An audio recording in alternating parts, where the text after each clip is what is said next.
देणाऱ्याने देत जावे, देणाऱ्याने देत जावे, घेणाऱ्याने घेत जावे.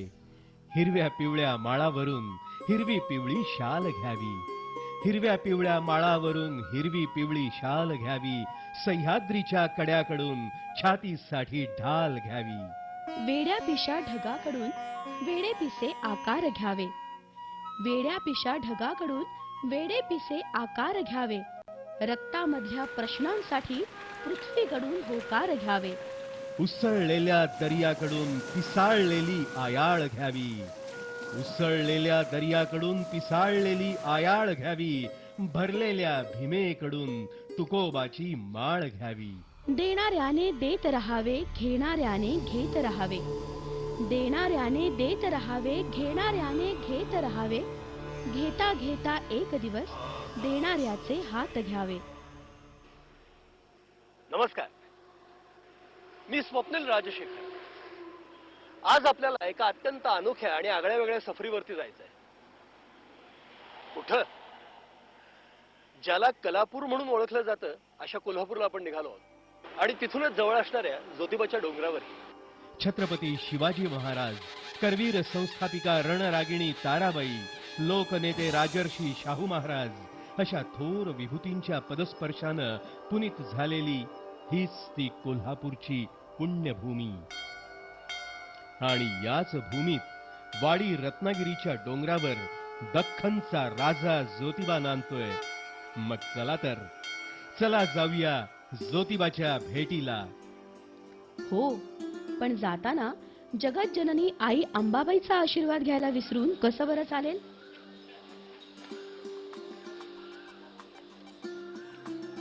करवीर नगरी म्हणजे दक्षिण काशी, एक पवित्र तीर्थक्षेत्र, एक खूप मोठा प्राचीन सांस्कृतिक वारसा असणारी नगरी आणि देवीच्या 3.5 शक्तिपीठापैकी एक म्हणजे हे महालक्ष्मीचं मंदिर. शिल्प सौंदर्याची खाण असणारं हे महालक्ष्मीचं हेमाडपंथी मंदिर, कलाकुसर आणि भक्तीचा जणू संगमच. असं हे मंदिर जुन्या राजवाड्यापासून वायव्य दिशेस 200-300 फुटांवर. या महालक्ष्मीचा मुख्य उत्सव नवरात्रोत्सव. देश विदेशातून कितीतरी भक्तगण देवीच्या दर्शनासाठी इथे येतात.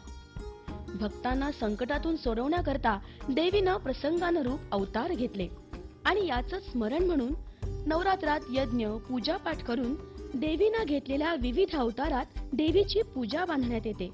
हा उत्सव इथं मोठ्या थाटामाटात पार पडतो. समृद्ध अशा या कोल्हापूरवर महालक्ष्मीची अपार कृपा आहे. महालक्ष्मीचं दर्शन तर उत्तम झालं. आता जाऊया पंचगंगा घाटावरती. या. महालक्ष्मीच्या दर्शनानंतर आपण निघालोय पंचगंगा नदीवर. पंचगंगा नदी, शक्तिपीठाच्या या पुण्यभूमीत पंचगंगा ही जीवनदायिनी असून ती तुळशी, भोगावती, कासारी, कुंभी आणि धामणी या नद्यांचं एकरूप आहे. दोन्ही किनारे सदैव समृद्ध, डोलणारी शेती, सुखी समाधानी शेतकरी, पौराणिकतेबरोबरच जिल्ह्याची अर्थगंगा म्हणून प्रसिद्ध झालेली ही पंचगंगा. इथंच वाडी रत्नागिरीच्या डोंगरावर उत्तराखंडातून आलेला श्री केदारेश्वर म्हणजेच ज्योतिबा आहे. म्हणून या क्षेत्राचं महात्म्य काशीपेक्षाही मोठं आहे. ज्योतिबा देवस्थान हे महाराष्ट्राचं लोकदैवत. समुद्र सपाटीपासून सुमारे 3100 फूट उंचीवरील हे क्षेत्र कोल्हापूर जिल्ह्याच्या वैभवात मोलाची भर घालणारं आहे. ज्योतिबा देवस्थान हे कोल्हापूरच्या वायव्येस 17.5 किलोमीटर अंतरावर आहे. सह्याद्रीचा एक फाटा पन्हाळगड, पावनगड असा गेलाय. त्याचा जो सोंडेसारखा शंखाकृती भाग जो वर गेलेला दिसतो तोच ज्योतिबा डोंगर. या डोंगरावर प्राचीन काळापासून प्रसिद्ध असलेलं हे ज्योतिबाचं पुरातन मंदिर. ज्योतिबा अथवा केदारलिंग हे बद्री केदाराचंच एक रूप आहे. ब्रह्मा, विष्णू, महेश आणि जमदग्नी या सर्वांचा मिळून एक तेजपुंज अवतार म्हणजेच ज्योतिबा.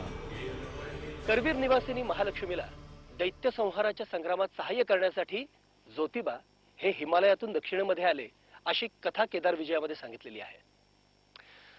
ज्योतिबा हे ज्योतिर्लिंग या नावाचंच एक लोकसंस्करण आहे असं आपण म्हणू शकतो. देव ज्योतिबा महाराष्ट्रामध्ये कसे आले याच्या अनेक कथा आपल्याला वाचायला मिळतात. असंही म्हणतात की सिंध प्रांतातले लोक समुद्र मार्गाने रत्नागिरी बंदरामध्ये उतरले आणि तिथून ते कोल्हापूरच्या दिशेने आले. त्यांनीच येताना आपला देव ज्योतिबा हा महाराष्ट्रामध्ये आणला. आता रत्नागिरीवरून आला म्हणून या देवाला वाडी रत्नागिरीचा ज्योतिबा असं म्हटलं जातं. आणि ज्या डोंगरावरती त्याची प्रतिष्ठापना झाली तो डोंगर वाडी रत्नागिरीचा डोंगर म्हणून ओळखला जातो. वाडी रत्नागिरीचा हा डोंगर नावाप्रमाणेच रत्नगिरी म्हणजे रत्नांचा डोंगर आहे.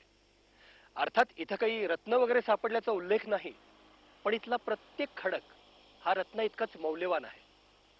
लाव्हा रसापासून तयार झालेल्या या डोंगराच्या खाडीमध्ये दगडी खांब, तुळ्या, पाटे असे पडदेच्या पडदे निघतात.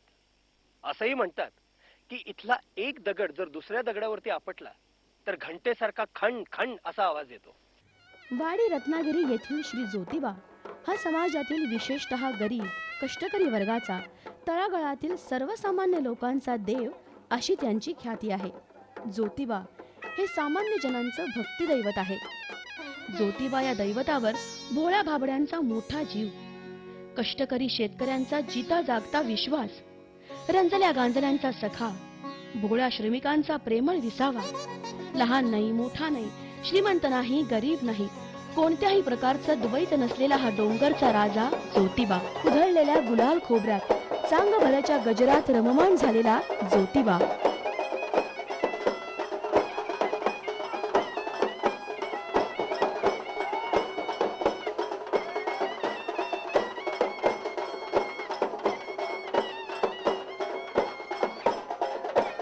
चैत्राच्या या यात्रेमध्ये गुलालाची उधळण, खोबऱ्याची पखरण आणि श्रींच्या मूर्तीवरती उधळली जाणारी बंदी नाणी हे सगळं उत्सव दृश्य अत्यंत विलोभनीय आणि पाहण्यासारखं असतं.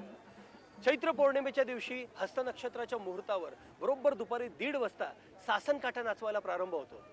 हलगी आणि पिपाणीच्या तालावरती या सासन काठ्या अशा जोशामध्ये नाचवल्या जातात या पाहत राहावं.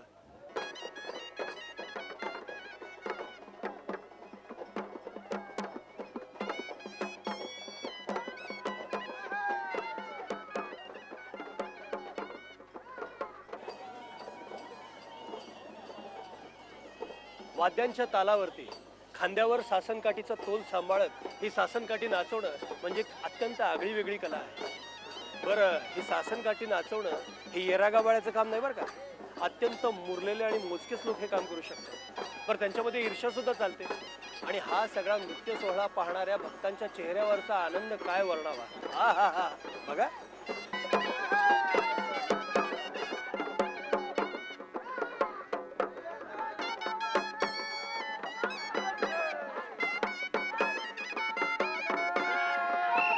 सासन काठी म्हणजे लांब लचक मोठा सरळ बांबू, त्याला लाल पांढरी एक आड एक अशी गुंडाळलेली पागोटी.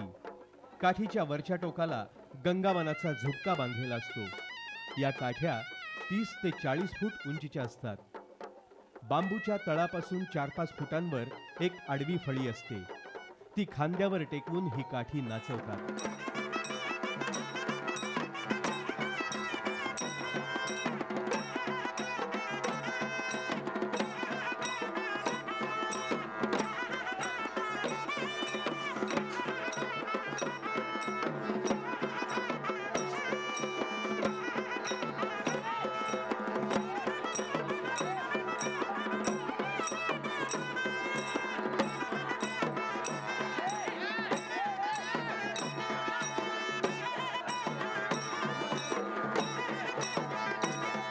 ज्योतिबाच्या नावानं चांग भलं, काळ भैरवाच्या नावानं चांग भलं, यमाईच्या नावानं चांग भलं अशा गजरामध्ये, गुलाल खोबऱ्याच्या उधळणीमध्ये इथं नटलेल्या आणि सजलेल्या या सासनकाठ्या नाचवल्या जातात.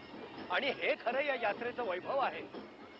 पंढरपूरच्या दिंड्या कशा प्रसिद्ध आहेत ना, तशा इथल्या या सासनकाठ्या अतिशय प्रसिद्ध आहेत. आणि या सासनकाठ्या घेऊन हे भक्तगण आपापल्या गावातून बैलगाडीनं, मिळेल त्या वाहनानं किंवा अक्षरशः पायी सुद्धा या डोंगरावरती हजर होतात. चैत्र यात्रेसाठी येणारे भाविक पंचगंगेत स्नान करून उशिरे मार्गे गायमुखावर थोडी विश्रांती घेऊन पुढे ज्योतिबा मंदिराकडे जातात. हा मार्ग पारंपरिक आहे. या मार्गावर शाहू राजांनी भक्तांच्या सेवेसाठी धर्मशाळा बांधली होती, पाण्यासाठी तलाव बांधला होता. त्याचबरोबर मोठमोठ्या दगडी पायऱ्यांचा रस्ताही केला होता. यापैकी धर्मशाळेचा आज मितीस मागमूसही नाही, पण पायऱ्या आणि तलावाचा वापर मात्र सुरू आहे. अजूनही भक्तगण या पारंपरिक मार्गाचाच वापर करत आहेत.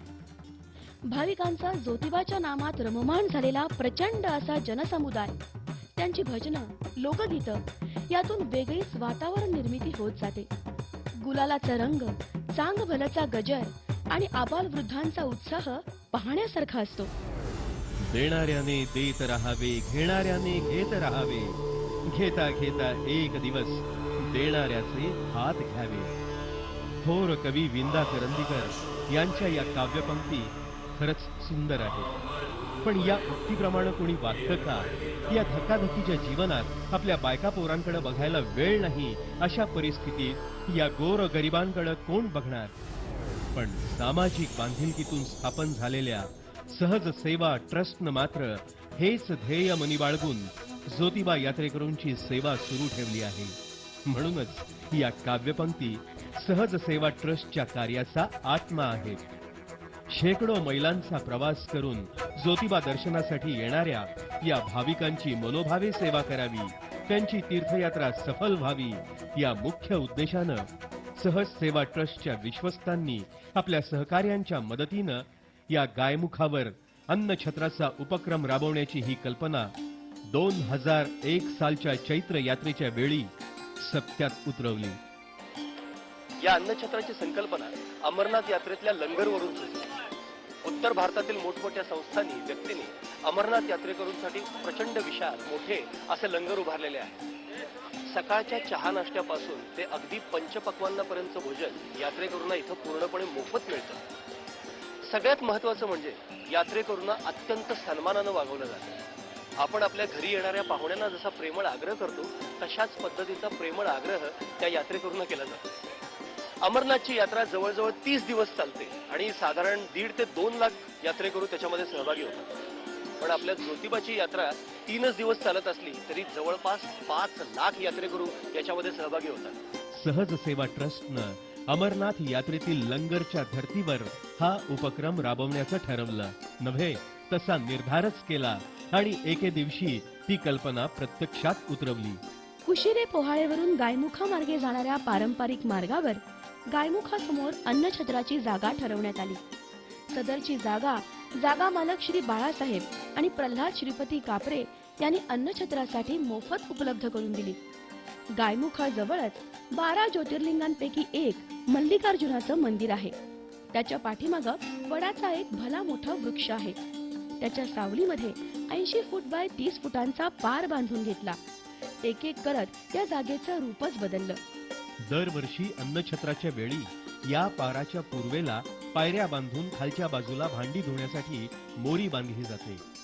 सपाटीकरण केलेल्या जागेत 15,000 चौरस फुटांचा भला मोठा मांडव उभा करण्यात येतो. या मांडवामध्ये श्री ज्योतिबाची मूर्ती ठेवलेली असते.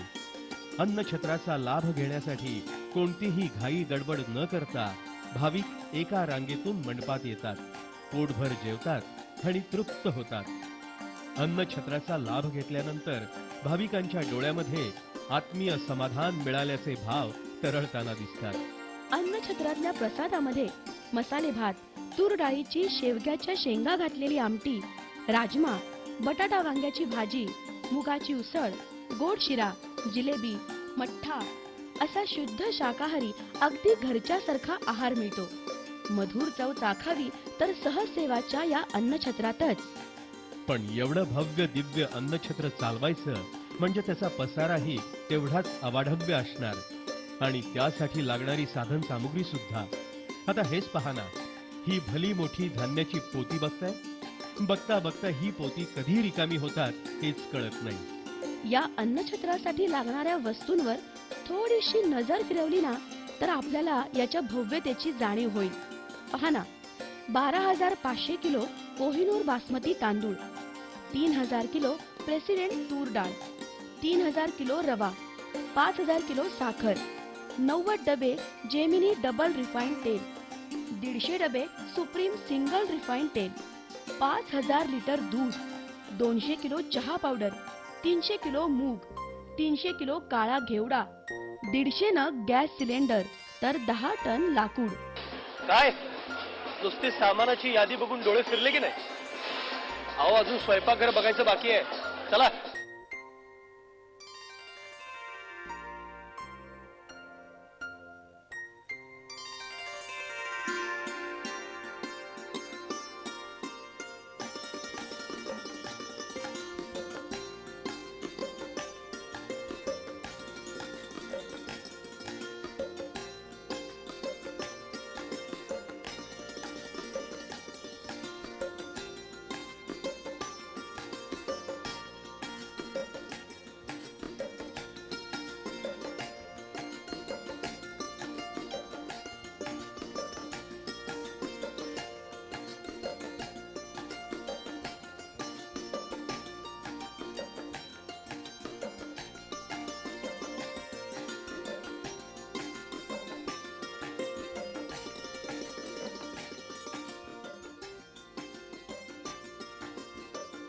या स्वयंपाकघरात एकूण 60 महिला काम करतायत. ही भाजी बघताय, एखाद्या भाज्यांच्या मळ्यात आल्यासारखं वाटतंय ना? हा, पण विनोदाचा भाग सोडला ना तर ट्रक भरून भाजीपाला, 1000 किलो वांगी, 400 किलो टोमॅटो, 400 किलो ढबू मिरची, 600 किलो घेवडा, 3000 नग फ्लावर, 2000 किलो कांदे, 2000 किलो बटाटे, एवढ्या 2-3 ट्रक भाज्या स्वच्छ करून निवडून या चिरणाऱ्या आया बहिणींचं खरंच कौतुक करायला हवं. अशा पद्धतीच्या सार्वजनिक भोजन समारंभामध्ये आपल्याला माहिती आहे की सर्रास पत्रावळींचा वापर होतो. पण इथं जेव्हा मी प्रत्येकाच्या हातामध्ये स्टीलचं ताट बघितलं तेव्हा माझ्या डोळ्यावरती विश्वासच बसेना. अहो, दररोज लाखो भाविक इथे जेवतात आणि प्रत्येकाला स्टीलच्या ताटामध्येच वाढण्यात येतं.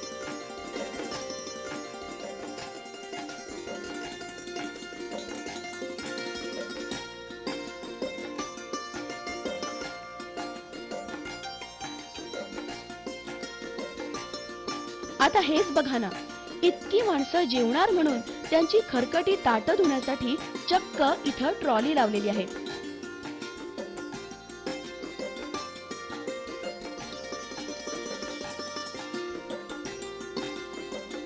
पंचवीस ते 30 महिला रात्रंदिवस ताटं आणि वाट्या धुत असतात. तब्बल 1,50,000 भाविकांसाठी अन्नछत्र चालवायचं म्हणजे खरंच सोपं काम नाही. जेवण तयार करण्यासाठी 14 आचारी, तर त्यांना मदतनीस आणि वाढपी असे 50 लोक लागतात. तर लाखो भक्तांना जेवण वाढण्यासाठी मोठ्या मनुष्यबळाची आवश्यकता असते. आणि हे केवळ मनुष्यबळ नव्हे, हा तर भक्तांचा समूह. मनात भक्ती आणि हातात पाठोपाठ येते शक्ती. चांग भलं या वातावरणात भक्त भारून जातात आणि अगदी सहजपणे सेवा सुरू होते. कोणताही गोंधळ नाही की गडबड नाही. जणू एकमेकांची मनं समजावून घेऊन हे समूह कार्य साकारलं जातं.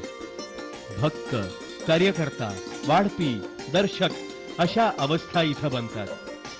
कधी हाती तसराळं येतं, तर कधी चमचा शिरा वाढण्यासाठी, कधी मठ्ठ्याचा ग्लास देण्यासाठी, तर कधी भाजीचं पोतं वाहण्यासाठी शरीर पुढं होतं. मन तर केव्हाच ज्योतिबानं जिंकलेलं असतं. करता करविता तोच तर असतो. त्याचीच लेकरं वाढत असतात आणि त्याचीच लेकरं तृप्त होत असतात.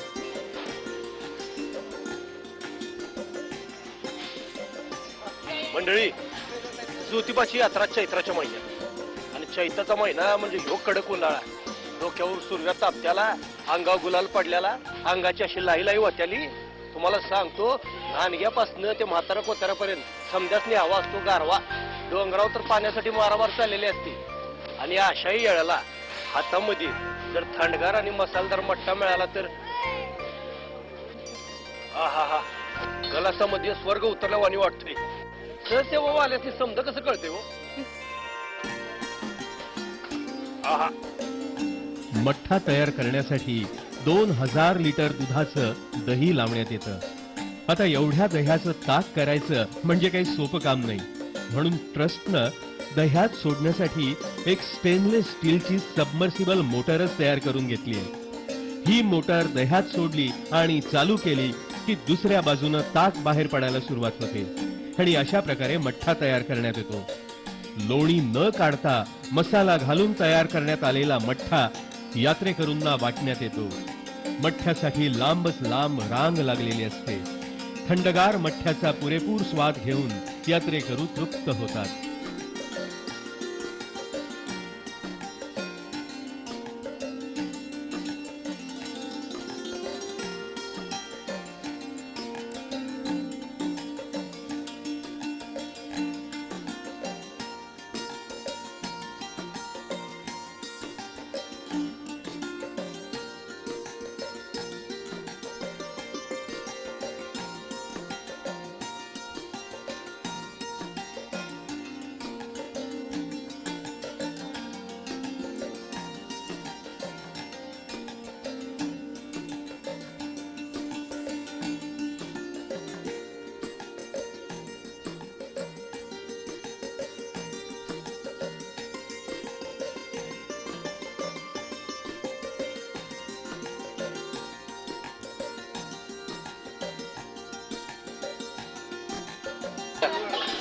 बस बस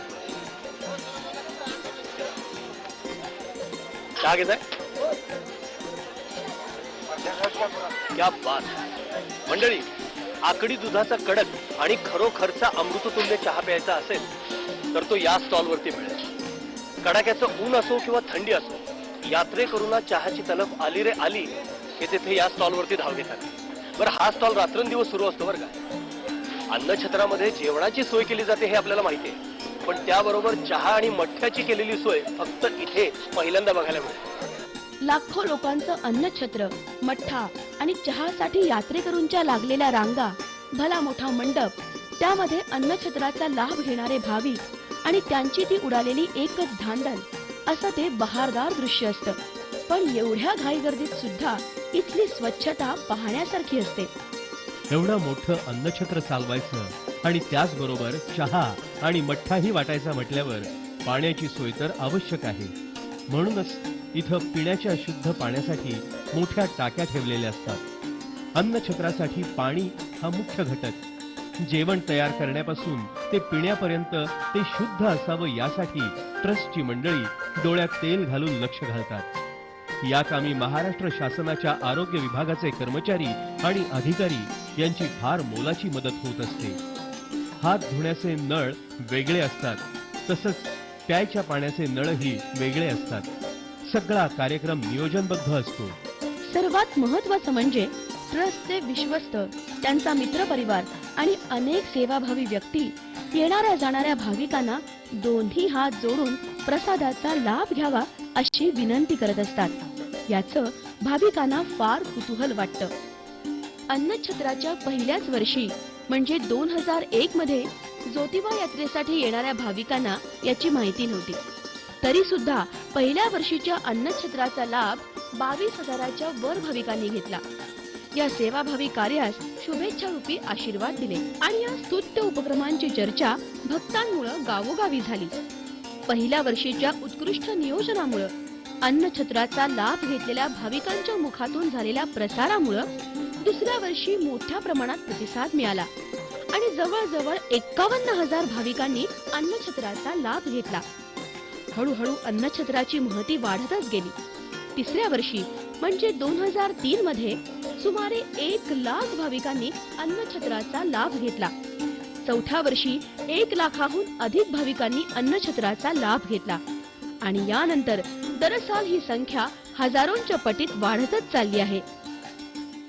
इतक्या मोठ्या प्रमाणात भाविकांची सोय करणारं पश्चिम महाराष्ट्रातील हे एकमेव अन्नछत्र असावं. याचं नियोजन करणं म्हणजे साधी सोपी गोष्ट नाही. ट्रस्टची मंडळी यासाठी 3 महिने सातत्यानं झटत असते. हिमालयाहूनही मोठं आणि हे अवाढव्य काम दिलदारपणा, खानदानी आणि उदात्तपणा रक्तातच असणाऱ्या कोल्हापूरच्या व्यक्ती आणि संस्था यांच्या सहकार्यातून आम्ही करू शकतो अशी आदराची भावना सहज सेवा ट्रस्टच्या विश्वस्तांच्या मनी आहे.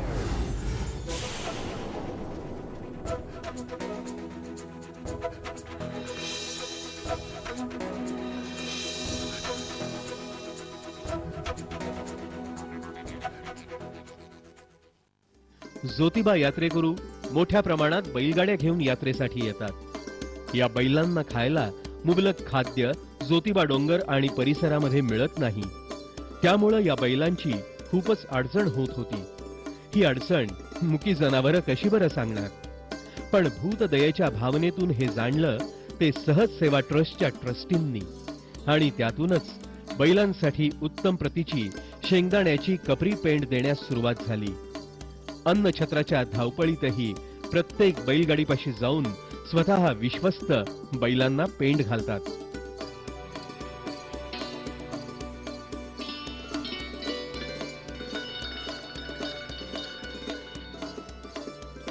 यात्रा काळामध्ये अन्नछत्राच्या परिसरात यात्रेकरूंच्या सेवेसाठी महाराष्ट्र शासनाच्या आरोग्य खात्याच्या मदतीनं दवाखानाही उघडण्यात येतो. तसंच या ठिकाणी यात्रा काळामध्ये आरोग्य तपासणी शिबिर आयोजित केलं जातं. याचाही फायदा अनेक यात्रेकरूंना होतो. सर्वसामान्य लोकांमधली रक्तदानाबद्दलची भीती कमी व्हावी आणि रक्तदात्यांची संख्या वाढावी या हेतूनं 2003च्या ज्योतिबा यात्रेपासून अन्नछत्राच्या कालावधीत सलग 4 दिवस रक्तदान शिबिर आयोजित केलं जातं. या माध्यमातून दरवर्षी कमीत कमी 500 बाटल्या रक्त वेगवेगळ्या रक्तपेढ्यांमध्ये दिलं गेलं आहे. ही प्रथा आजही चालू आहे. ट्रस्टनं आज अखेर कोल्हापुरातील नामांकित रक्तपेढ्या आणि शासकीय रुग्णालयाला जवळजवळ 5000 बाटल्या रक्त गोळा करून दिला आहे. यात्रेला येणाऱ्या भक्तांच्या मध्ये ग्रामीण भागातल्या भक्तांची संख्या जास्त आहे. अशा भक्तांना रक्तदानाचं महत्त्व पटवून दिलं जातं आणि त्यांना रक्तदान करण्यासाठी प्रवृत्त केलं जातं. आजपर्यंत याला उत्तम प्रतिसाद मिळालेला आहे आणि दरवर्षी अशा भक्तांची संख्या जास्ती वाढते आहे. यात्रेच्या निमित्तानं इथं केवळ अन्नछत्रच नव्हे तर सामाजिक सेवेचे नवे मानदंड निर्माण झाले. अन्नछत्राला येणाऱ्या भाविकांच्या पोटाची काळजी, आरोग्याची काळजी एवढंच नव्हे तर बैलांचीही काळजी असा सर्वच गोष्टींचा व्यापक विचार सहज सेवा करत आहे. ज्योतिबा यात्रा काळात अन्नछत्राच्या ठिकाणी भाविकांची जास्तीत जास्त सेवा करावी या भावनेनं 2007 सालापासून सहज सेवा ट्रस्ट आणि मुंबईतील माऊली चॅरिटेबल ट्रस्ट यांच्या संयुक्त विद्यमानं ज्योतिबा यात्रेकरूंसाठी मोफत डोळे तपासणी आणि औषधोपचार केंद्र उभारण्यात येतं. यामध्ये दरवर्षी 5000 पेक्षा जास्त रुग्ण तपासून त्यातल्या अंदाजे 1500 रुग्णांना अत्यल्प दरात म्हणजे केवळ 50 रुपयांमध्ये चष्मे देण्यात आले आहेत, तर काही गरीब रुग्णांना मोफत चष्मे देण्यात आले आहेत.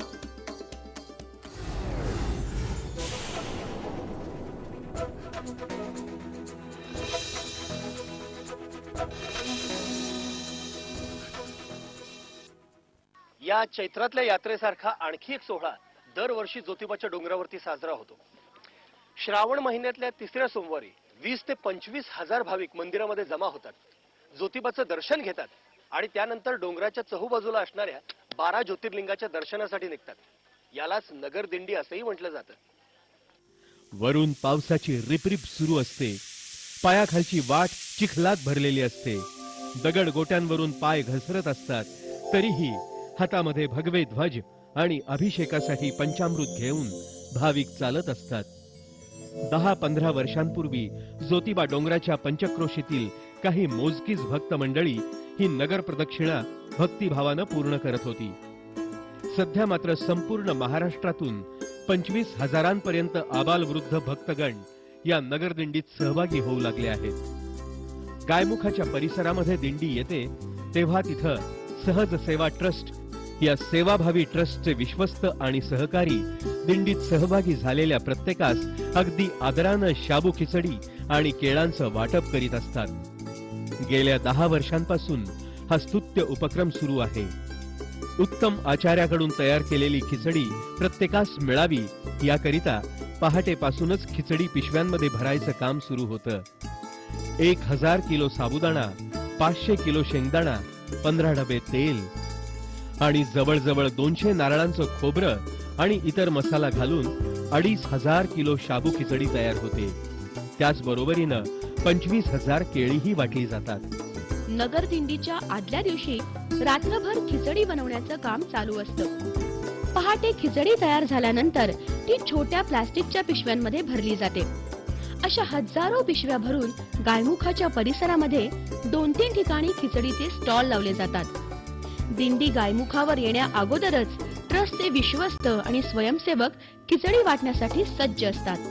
दिंडी गायमुखावर येते म्हणजे 20 ते 25 हजार लोकांची एकदमच झुंड एकदम त्या ठिकाणी येते. या सर्वांना खिचडी वाटणं तसं फार कठीण काम असतं, कारण अवघ्या 15 मिनिटात 25,000 केळी आणि 2500 किलोची खिचडी वाटून संपवायची असते. दिंडी परत फिरून गायमुखावर आल्यावर भाविकांना चहा देऊन निरोप देण्यात येतो. या सेवाभावी कार्यास अनेकांची मदत होते. दिंडीच्या दिवशी सर्वांचा उपवास असल्यानं दिंडी संपेपर्यंत म्हणजेच संध्याकाळपर्यंत या खिचडीचा सर्वांच्या पोटाला आधार होतो. त्यामुळे भक्त मंडळी ही समाधानी असतात.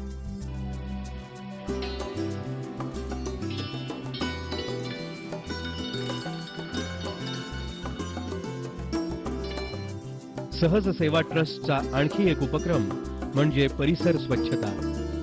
2002 साली यात्रेनंतर ट्रस्ट तर्फे ज्योतिबा डोंगरावर स्वच्छता अभियान राबवण्यात आलं. या अभियानावेळी कोल्हापूरमधील प्लास्टिक कचरा गोळा करणाऱ्या गरीब स्त्रियांना ज्योतिबा डोंगरावर आणण्यात आलं. त्यांनी गोळा केलेला प्लास्टिक कचरा त्यांच्या घरापर्यंत पोहोचवण्यात आला. खरं म्हणजे हाही एक नवीनच उपक्रम ठरला. यामुळे कचराही हटला आणि गरीब स्त्रियांच्या उपजीविकेस मदतही झाली. ज्योतिबा मंदिराच्या दक्षिण दरवाजाच्या कमानीला ऊन, वारा आणि पाऊस यामुळे ओंगळ स्वरूप प्राप्त झालं होतं. हिल रायडर्स ग्रुप आणि समिट ॲडव्हेंचरच्या साहसी युवकांच्या मदतीनं दरवाजाची कमान स्वच्छ करण्यात आली आणि तिला पूर्ववत उजाळा देण्यात आला. धार्मिक स्थळं, देवळं यांचा परिसर स्वच्छ असावा, पर्यावरणाला हानी नसावी तर प्रसन्नता असावी, या हेतूनच ज्योतिबा परिसर स्वच्छता मोहीम राबवली जाते.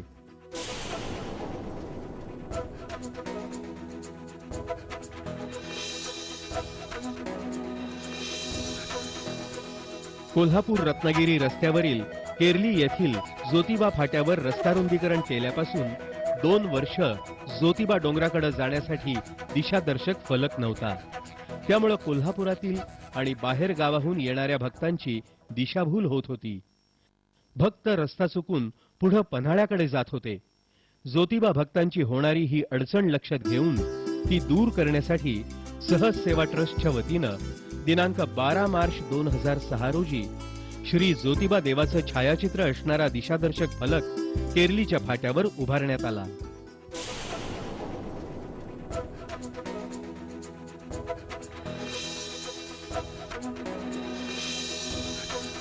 फक्त अन्नछत्रच नव्हे तर इतरही अनेक नवनवीन उपक्रम सहज सेवा ट्रस्टने राबवले आहेत आणि त्या माध्यमातून सामाजिक बांधिलकी जपण्याचा सतत प्रयत्न केलेला आहे. आता हेच पहा ना, सन 2001 मध्ये कैलास मानस सरोवर रिसंघ या संस्थेची स्थापना करण्यात आली. कैलास मानस सरोवर यात्रेसंबंधी असणारे सगळे समज, गैरसमज, तिथली भौगोलिक माहिती, प्रवासात घ्यायची काळजी, तिथं मिळणारी वैद्यकीय मदत, शासकीय नियम, हवामान, वातावरण या सगळ्या संबंधी अत्यंत उपयुक्त माहिती असणारी कैलास स्पर्श ही सच्चित्र पुस्तिका सहज सेवा ट्रस्टने प्रकाशित केली.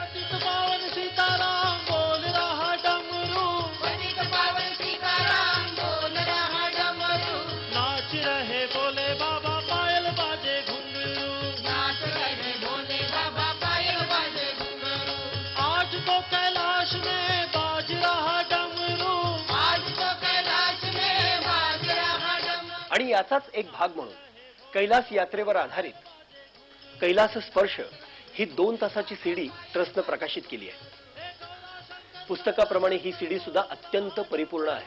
मराठी आणि हिंदी अशा 2 भाषांमध्ये ही सीडी उपलब्ध आहे. जवळपास 6000 कॉपीज संपूर्ण भारतामध्ये वितरित झालेले आहेत आणि खूप कौतुक सुद्धा होते बरं का याचं.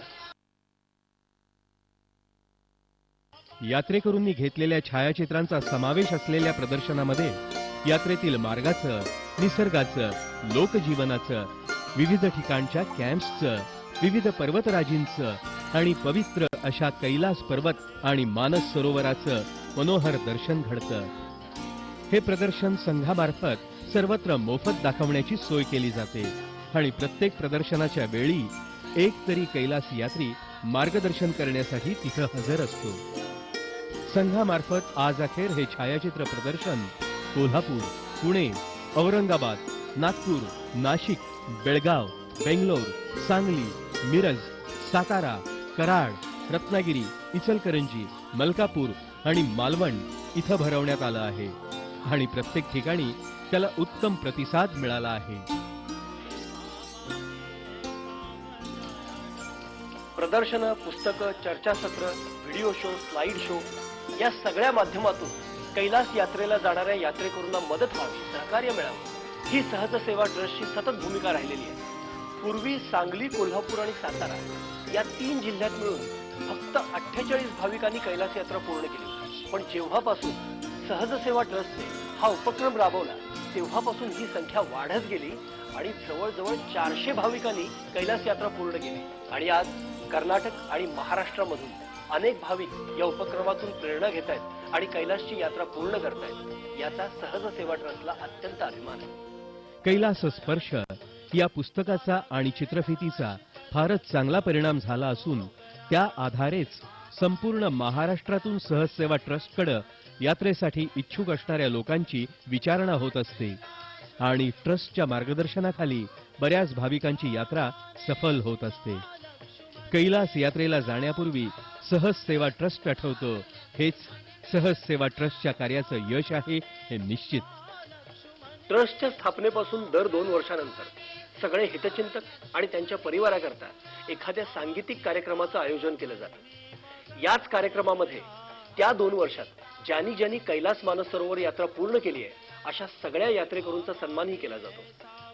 पहिला कार्यक्रम 2001 साली घेण्यात आला. त्यावेळी भारताचे माजी CBI संचालक श्री DR कार्तिकेयन यांच्या हस्ते कोल्हापूर, सांगली आणि सातारा या 3 जिल्ह्यातील कैलास यात्रींचा सन्मान करण्यात आला होता. 2003च्या डिसेंबरमध्ये श्री किशोर कदम आणि श्री मिलिंद इंगळे यांचा गारवा हा आगळा वेगळा कार्यक्रम आयोजित करण्यात आला आणि त्या कार्यक्रमात 60 भाविक यात्रेकरूंचा सन्मान करण्यात आला होता. गारवा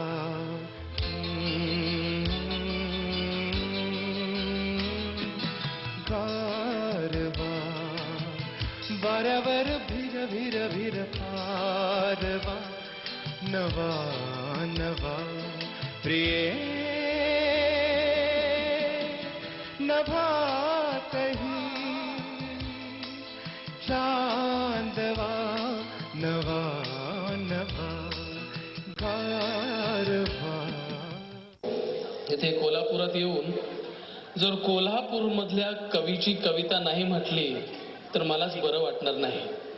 म्हणून मी कोल्हापूर मधले मराठी साहित्यामध्ये ज्यांना सर्वोच्च स्थान लाभलेलं आहे असे अरुण कोलटकर यांची एक अतिशय सुंदर कविता मी तुमच्या समोर सादर करतो. तुम्हाला खूप आवडेल. वामांगी नावाची कविता आहे. कविता अशी आहे, वामांगी. देवळात गेलो होतो परवा तर रखमाई शेजारी नुसतीच वीट, विठू कुठं दिसेना. देवळात गेलो होतो परवा तर रखमाई शेजारी नुसतीच वीट, विठू कुठं दिसेना. मी म्हटलं रखमाई तर रखमाई, कोणाच्या तरी पायावर डोकं ठेवायचं. मी म्हटलं रखमाई तर रखमाई, कोणाच्या तरी पायावर डोकं ठेवायचं. ठेवलेलं डोकं परत काढून घेतलं, पुढे मागे आपल्यालाच लागेल म्हणून. ठेवलेलं डोकं परत काढून घेतलं, पुढे मागे आपल्यालाच लागेल म्हणून. जाता जाता सहज म्हटलं विठू कुठं गेला दिसत नाही. जाता जाता सहज म्हटलं विठू कुठं गेला दिसत नाही. कुठं गेला म्हणजे उभा नाहीये का माझ्या उजव्या अंगाला. कुठं गेला म्हणजे उभा नाहीये का माझ्या उजव्या अंगाला. मी परत पाहिलं खात्री करून घ्यायला, नाही तिथं तर कुणीच नाही. मी परत पाहिलं खात्री करून घ्यायला, नाही तिथं तर कुणीच नाही. तर म्हणते कशी, नाका समोर बघण्यात सगळा जन्म गेला, बाजूचं मला जरा कमीच दिसतं. नाका समोर बघण्यात सगळा जन्म गेला, बाजूचं मला जरा कमीच दिसतं. दगडासारखी झालीये बघ मान, जरा इकडची तिकडे होत नाही. दगडासारखी झालीय बघ मान, जरा इकडची तिकडे होत नाही. कधी येतो, कधी जातो, काय करतो, कुठे जातो, मला काही माहित नाही. कधी येतो, कधी जातो, कुठे जातो, काय करतो, मला काही माहित नाही. शेजारी असेल विठू म्हणून, खांद्याला खांदा भिडवून मीही बावळट उभी राहिले. शेजारी असेल विठू म्हणून, खांद्याला खांदा भिडवून मीही बावळट उभी राहिले. आषाढी कार्तिकीला इतके लोक येतात, मला कुणीच कसं काही बोललं नाही.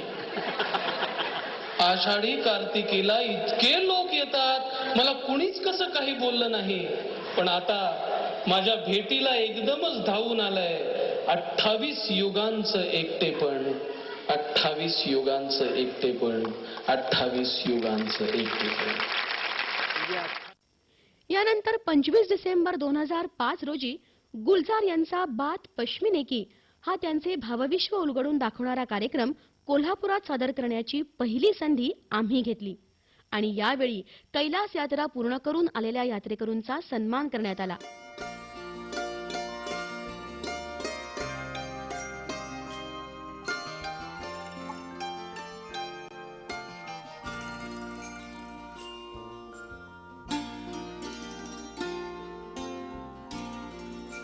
या सर्व कार्यक्रमांचा मुख्य हेतू लोकांच्या मनातील कैलास मानस सरोवर यात्रेसंबंधीची जागृती निर्माण करून त्यांच्या मनातील या यात्रेबद्दलची भीती दूर करणं हा होता.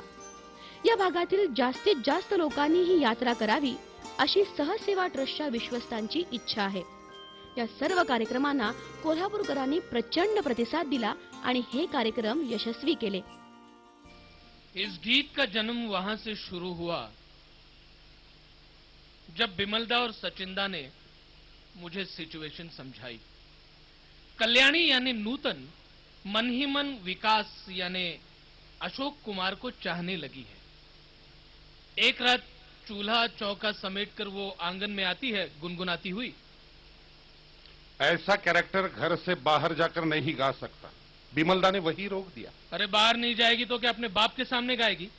ये कविता पाठ नहीं है दादा, गाना है गाना. सचिंदा बोले. तो कविता लिखो, वो कविता गाएगी. अरे गाना घर में घुट जाएगा.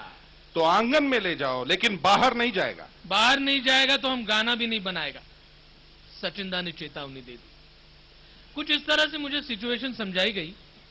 सचिंदा ने एक दिन मुझे घर बुलाया और समझाया कि कल्याणी आंगन में चांदनी रात में डरती है कि कोई देख न ले, और उन्होंने सीधे मुझे धुन सुनाई. मोरा गोरा अंग लैले, मोहे श्याम रंग दे दे,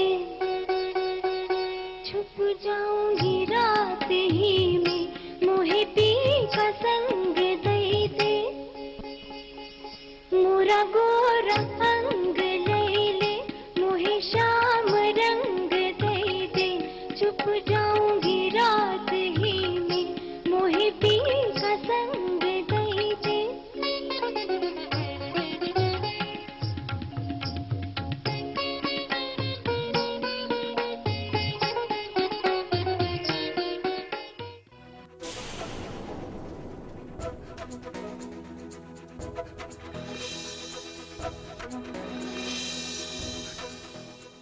दोन 2006ची पूर परिस्थिती अत्यंत बिकट होत चालली होती. अनेक गावांशी असलेला संपर्क तुटत चालला होता. याच काळात जिल्हा प्रशासनाकडून ट्रस्टला पाचारण करण्यात आलं. माननीय जिल्हाधिकारी कोल्हापूर यांनी शिरोळ तालुक्यामध्ये अन्नछत्र सुरू करण्याची जबाबदारी सहज सेवा ट्रस्टवर टाकली आणि त्याप्रमाणे ट्रस्टनं दिनांक 31 जुलै पासून 18 ऑगस्ट 2006 पर्यंत एकूण 18 दिवस कुरुंदवाड येथील SP हायस्कूलमध्ये अन्नछत्र चालवलं. जवळजवळ 65 ते 70 हजार पूरग्रस्तांनी या अन्नछत्राचा लाभ घेतला. पूरग्रस्तांसाठीचा हा सामाजिक उपक्रम यशस्वी करण्यात शासनाच्या सहकार्याचा वाटा अतिशय मोलाचा होता. 2006 नैसर्गिक आपत्तीला मदतीच्या भावनेनं आम्ही सामोरे गेलो. 2005च्या पुराच्या भयानक स्मृती ताज्या असतानाच पुन्हा 2006ला आलेला पूर लोकजीवन उद्ध्वस्त करू शकतो या जाणीवेनच ट्रस्टनं जिल्हाधिकाऱ्यांच्या विशेष परवानगीनं मदत कार्यात उडी घेतली. कमी अवधीत धुवांधार पावसात शिधा आणि आवश्यक साहित्य गोळा करून ट्रस्टचे कार्यकर्ते शिरोळला धावले.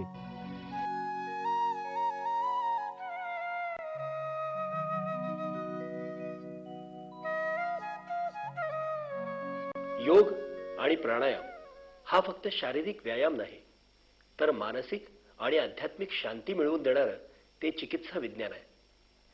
जो माणूस दररोज प्राणायाम करतो तो 100% रोगमुक्त होतोच.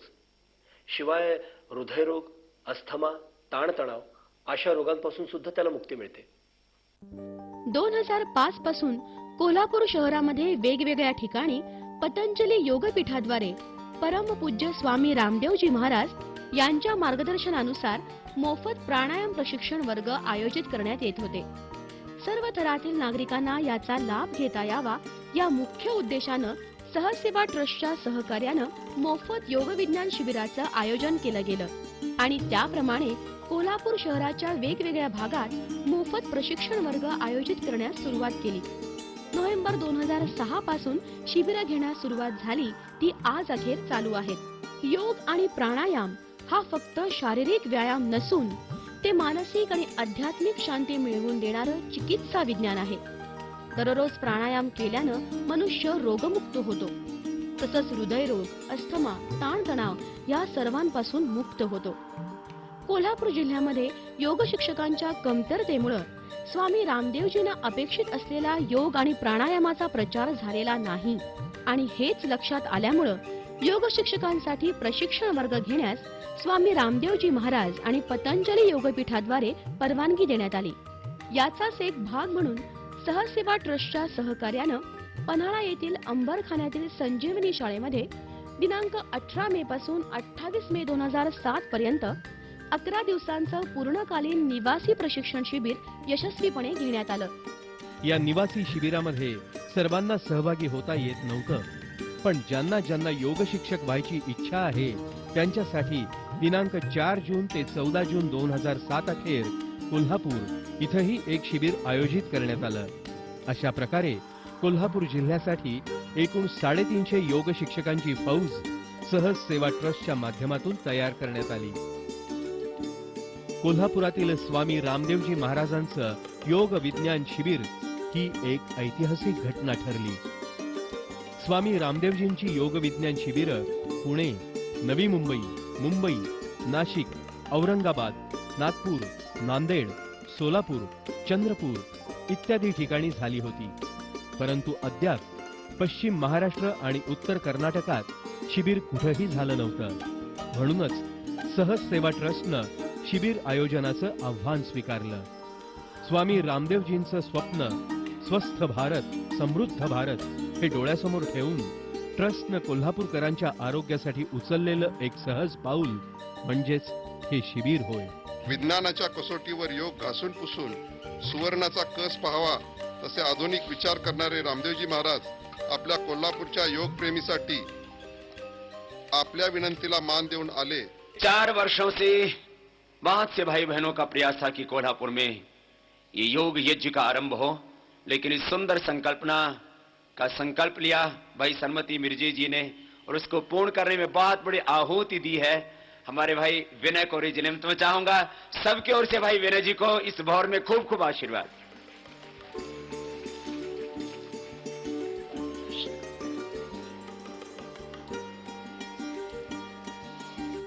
हे शिबिर 17 ते 22 डिसेंबर 2007 अखेर सुराज्य फाउंडेशनच्या सहकार्यानं आयोजित करण्यात आलं. जवळजवळ 2 लाख कोल्हापूर वासियांनी प्रत्यक्ष स्वामी रामदेवजींच्या समोर बसून योग शिबिराचा लाभ घेतला. खास विद्यार्थ्यांसाठी आयोजित केलेल्या शिबिराला 1 लाखांहून अधिक मुलांनी हजेरी लावली आणि लहान मुलांच्या शिबिराचे यापूर्वीच्या उपस्थितीचे सर्व उच्चांक मोडीत काढले. श्रद्धेय स्वामी रामदेवजी महाराज यांच्या योग विज्ञान शिबिराचं आयोजन करण्यासाठी शिस्तबद्ध नियोजनाची अत्यंत गरज असते, कारण लोकांचा सहभाग फार मोठ्या प्रमाणात असतो. या शिबिरात कोल्हापूर, सांगली, सातारा, बेळगाव, सिंधुदुर्ग आणि रत्नागिरी इथल्या साधकांनी भाग घेतला. ट्रस्टच्या या सेवाभावी कार्यास या भागातील नागरिकांनी साथ दिली आणि शिबिराचं शिस्तबद्ध आयोजन होण्यास मदत केली. महाराष्ट्र की सरजमी से कोल्हापुर, अध्यात्मवाद और राष्ट्रवाद की साक्षी इस धरती से जो राजर्षि छत्रपति साहू जी की कर्म भूमि और छत्रपति शिवा की तपोभूमि, यहाँ से कर रहे हैं आपसे संवाद और बातचीत के इस कार्यक्रम को सीधा आगे बढ़ाते हैं अपने दर्शकों के साथ संवाद करते हुए. प्रचंड प्रतिसाद लाभत असणाऱ्या शिबिराचा आज 5वा दिवस. हा प्रतिसाद कोल्हापूरच्या जनतेचा परमपूज्य स्वामीजींचे अस्तित्व मनात घेऊन पावले भल्या पहाटे शिबिरस्थळी वळतात. अपूर्व असा हा योगायोग आहे. म्हणूनच या निस्वार्थी कार्यामागे हजारो कोल्हापूरकर योग प्रेमी उभे राहत आहेत. स्वामीजी, कोल्हापूरकरांची एक इच्छा आहे की आपण लवकरच दुसरं पण शिबिर इथं घ्यावं. माझी कोल्हापूरकरांना एक नम्र विनंती आहे की आतापर्यंत स्वामीजी स्टेजवर बसून फक्त सहजसेवा ट्रस्ट आणि स्वराज्य फाउंडेशनचं कौतुक करत होते, तर आपण टाळ्यांच्या गजरात स्वामीजींनी हे शिबिर दिल्याबद्दल त्यांचं पण आपण कौतुक करावं.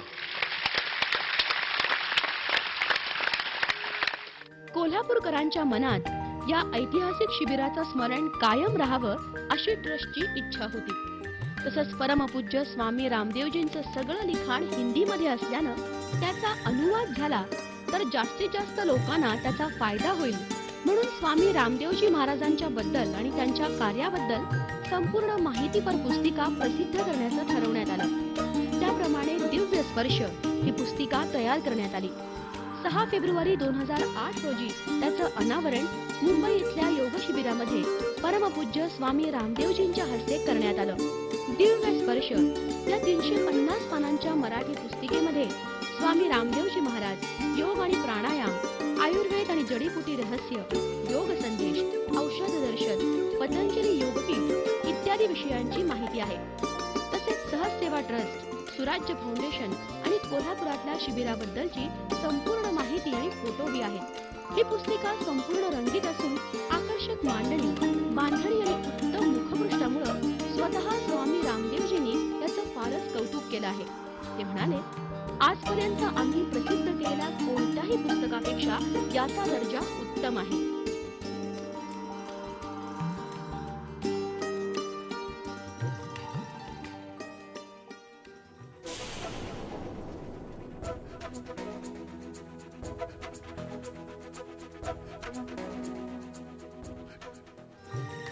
नवतंत्रज्ञान भविष्याचा वेध घेतं, तसंच ते इतिहासालाही वर्तमानाशी जोडून घेतं.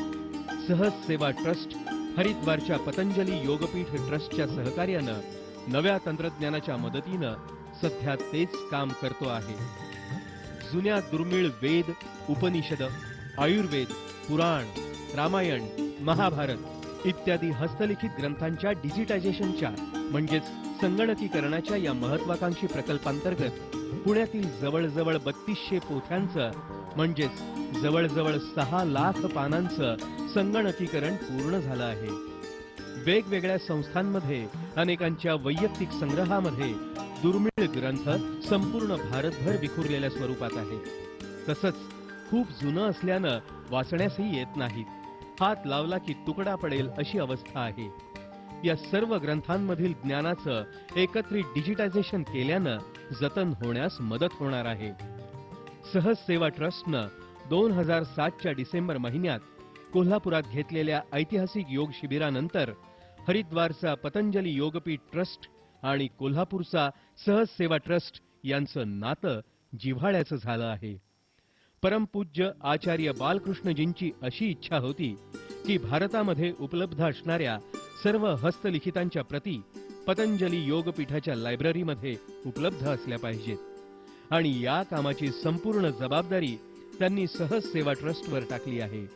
कारण परमपूज्य स्वामीजींचा आणि परमपूज्य आचार्यजींचा सहज सेवा ट्रस्टच्या कार्यप्रणालीवर असलेला गाढा विश्वास. ऑक्टोबर 2008 पासून या कार्याला सुरुवात केलेली असून आज अखेर आम्ही 6 लाख पानं म्हणजेच अंदाजे 3200 पोथ्यांचं संगणकी करून दिले आहेत. हे काम फार मोठं आहे. भारतामध्ये अजूनही जवळजवळ 50 लाख पोथ्या आहेत. पूर्वी आम्ही एका दिवसात 3 संगणक आणि 3 स्कॅनरवर मिळून दिवसाला 600 ते 700 पानांचं संगणकीकरण करत होतो. पण आता अद्ययावत स्कॅनरच्या सहाय्यानं दिवसाला आम्ही 6000 पानांचं संगणकीकरण करत आहोत. याचबरोबर आम्ही लोकांनी जतन करून ठेवलेल्या पोथ्याही जमा करत आहोत.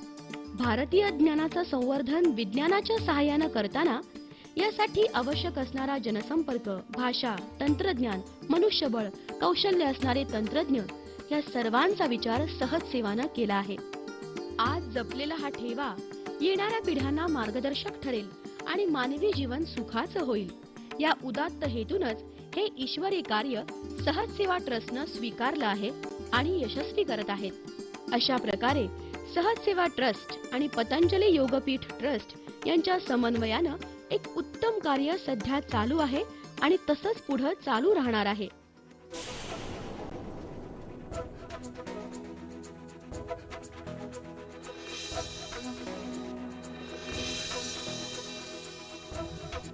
अन्नदान, रक्तदान आणि नेत्रदान यांच्याबरोबर आणखी एक महत्वाचा उपक्रम म्हणजे वृक्ष संवर्धन आणि पर्यावरण प्रेमी असणारे सहज सेवा ट्रस्ट याही कार्यात अग्रेसर आहे. वृक्षारोपण आणि वृक्ष संवर्धन.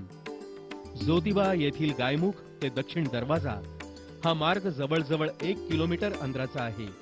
या मार्गावर अनेक वर्षांपासून आंब्याचे 2 आणि जांभळाचं 1 अशी 3च झाडं होती. या व्यतिरिक्त ही पायवाट म्हणजे वैराण वाळवंटच म्हणावं लागेल. अशा या वाळवंटातून गेली कित्येक वर्ष चैत्राच्या यात्रेत भर दुपारी रणरणत्या उन्हातून यात्रेकरूंना ये-जा करावी लागत असे. हे लक्षात घेऊन या मार्गावर यात्रेकरूंना सावली मिळावी, त्यांची यात्रा सुखकर व्हावी आणि त्याचबरोबर निसर्गाचा समतोलही टिकून राहावा यासाठी 2001च्या जून महिन्यात विविध प्रकारच्या 110 वृक्षांची लागवड करण्यात आली. त्यात अनेक देशी आणि औषधी वनस्पतींचा समावेश आहे. 2004 साली जुलै महिन्यामध्ये गायमुख ते दक्षिण दरवाजा या मार्गावर दोन्ही बाजूनी 300 झाडं ट्रीगार्ड सह लावण्यात आली. यापैकी 200 झाडं तर 15 ते 20 फूट उंचीची आहेत. एवढ्या उंचीची झाडं लावण्याचा कोल्हापुरातील हा पहिलाच प्रयोग म्हणावा लागेल.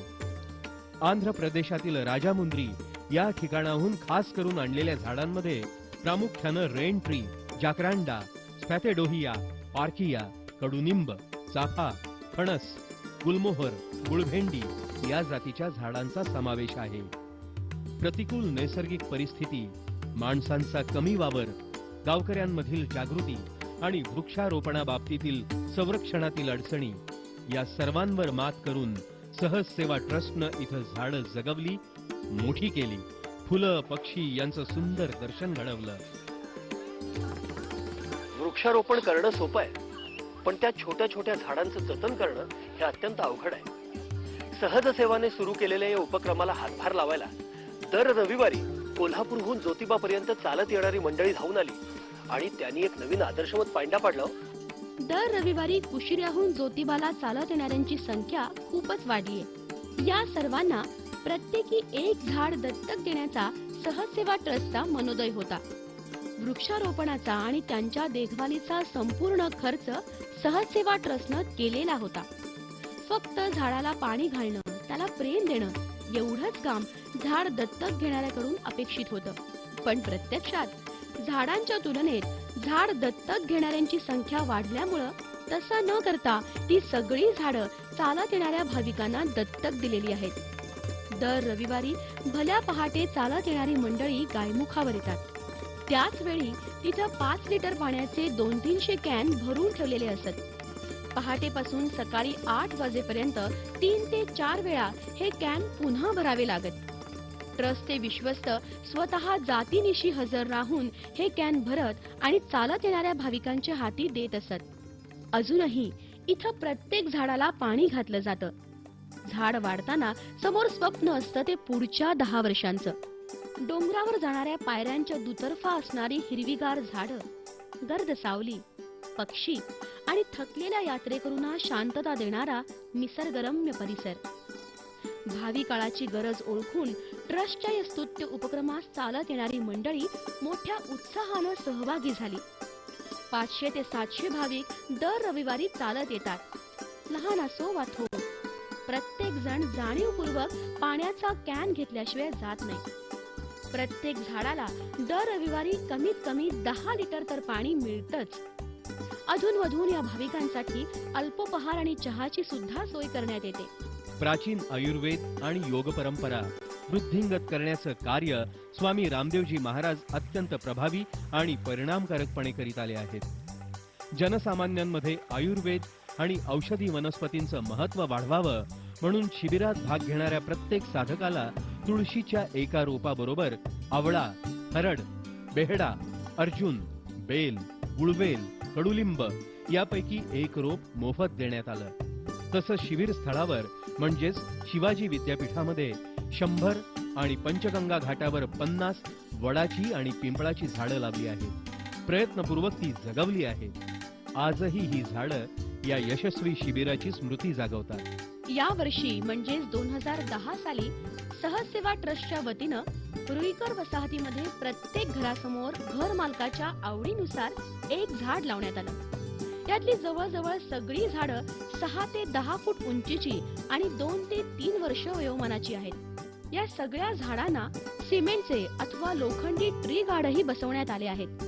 वृक्षारोपणाचा संपूर्ण खर्च सहजसेवा ट्रस्टनं केलेला असून त्या झाडाला पाणी घालणं, झाडाला प्रेम देणं आणि झाड जगवणं एवढीच गोष्ट घर मालकाकडून अपेक्षित आहे. प्राचीन आणि आध्यात्मिक परंपरा असलेला दुर्मिळ बोधी वृक्ष कोल्हापुरात सहजसेवा ट्रस्टच्या वतीनं रुईकर वसाहतीतल्या गणपती मंदिरामध्ये लावण्यात आला. बुद्धगया इथं ज्या वृक्षाच्या छायेखाली भगवान बुद्धांना ज्ञानप्राप्ती झाली तो हा बोधी वृक्ष. हृदयाच्या आकाराची पानं, विशाल पर्णसंभार आणि प्राचीन काळापासून ज्ञानार्जनासाठी आणि मनशांतीसाठी बोधी वृक्ष प्रसिद्ध आहे. हा वृक्ष पूर्णपणे वाढ होण्यासाठी 100 ते 3000 वर्ष लागू शकतात. या वृक्षाच्या मूळ प्रजाती बिहार आणि श्रीलंका इथं आहेत. मित्रहो, परोपकाराचं महत्व काय सांगावं. संत श्रेष्ठ तुकाराम महाराज म्हणतात, पुण्य पर उपकार पापते परपीडा. थोर विचारवंत साधू वासवानी म्हणतात, तुम्हाला सुखी व्हायचं असेल तर आधी इतरांना सुखी करा. संस्कृत मध्ये एक सुंदर सुभाषित आहे, परोपकाराय वहन्ति नद्या, परोपकाराय दुहन्ति गावः, परोपकाराय फलन्ति वृक्ष, परोपकारार्थाय इदं शरीरम. अर्थात परोपकारासाठीच नद्या वाहतात, गायी परोपकारासाठीच दूध देतात. इतकंच काय तर वृक्ष सुद्धा परोपकारासाठीच बहरतात. त्याचप्रमाणे मानवी शरीर हे सुद्धा परोपकारासाठीच आहे. आणि असं असताना बुद्धिमान म्हणवल्या जाणाऱ्या माणसानं जर परोपकार केले नाहीत तर त्याच्या जन्माचं सार्थक कसं होईल. ज्योतिबा परिसरात चालवले जाणारे हे उपक्रम म्हणजेच ज्योतिबाची भक्ती आहे अशी आमची धारणा आहे. भावभक्तीला जर सामाजिक कृतीची जोड मिळाली तर ते निश्चितच पुण्यकर्म ठरतं. शासकीय मदतीशिवाय लोकसहभागातून सामाजिक उपक्रम यशस्वीपणे राबवण्याचं सहजसेवा ट्रस्टनं केलेलं ज्योतिबा इथलं कार्य असो की सहजसेवाचा इतर कोणताही उपक्रम असो, एखाद्या गैर सरकारी संस्थेकडून होणारं समाजसेवेचं हे उत्कृष्ट आणि आदर्श उदाहरण आहे. अशा सामाजिक उपक्रमास लोकांचा भरभरून प्रतिसाद मिळतच असतो. फक्त सुरुवात कुणाला तरी करावी लागते आणि ती सहजसेवा ट्रस्टच्या माध्यमातून झालेली आहे. ज्योतिबा यात्रेकरूंची सेवा असो की पूरग्रस्तांसाठी मदत असो, रक्तदान शिबिर असो की वृक्षारोपण असो, कैलास मानस सरोवर यात्रेसंबंधी मार्गदर्शन असो की स्वामी रामदेवजींच्या योग विज्ञानाचा प्रसार, अशा विविध प्रकल्पातून सहजसेवा ट्रस्ट पुढे जात आहे. नव्या संकल्पना राबवताना आपणा सर्वांचं असंच सहकार्य अपेक्षित आहे. अशा या सेवाभावी ट्रस्टला जास्तीत जास्त मदत करून ट्रस्टच्या कार्याला हातभार लावावा अशी ट्रस्ट तर्फे सर्वांना विनम्र विनंती. सामाजिक बांधिलकीच्या भावनेतून जर असे विविध उपक्रम राबवायचे असतील तर त्यासाठी आपल्यासारख्या दानशूर मंडळींच्या सहकार्याची आणि मार्गदर्शनाची नितांत गरज आहे. आपल्या पाठबळाशिवाय हे निव्वळ अशक्य आहे. सहज सेवाच्या कार्यामध्ये आपण तन, मन आणि धनाने सहभागी व्हाल याची आम्हाला खात्री आहे. चांग भलं.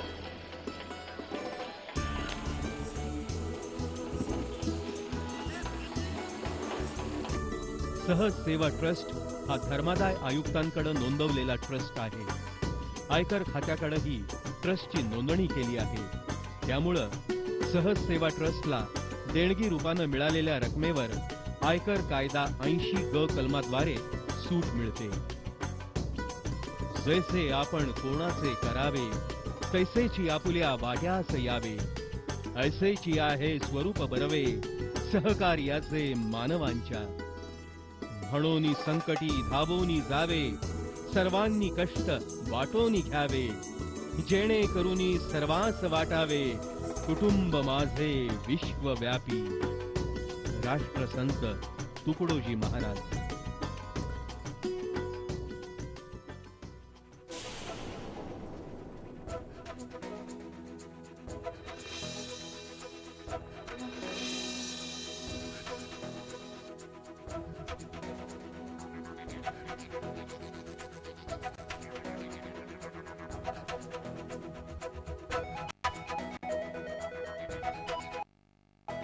नावाप्रमाणेच आपल्या हातून घडणारी सेवा सहज असावी. या सेवेला सातत्याचा, जबाबदारीचा स्पर्श असावा.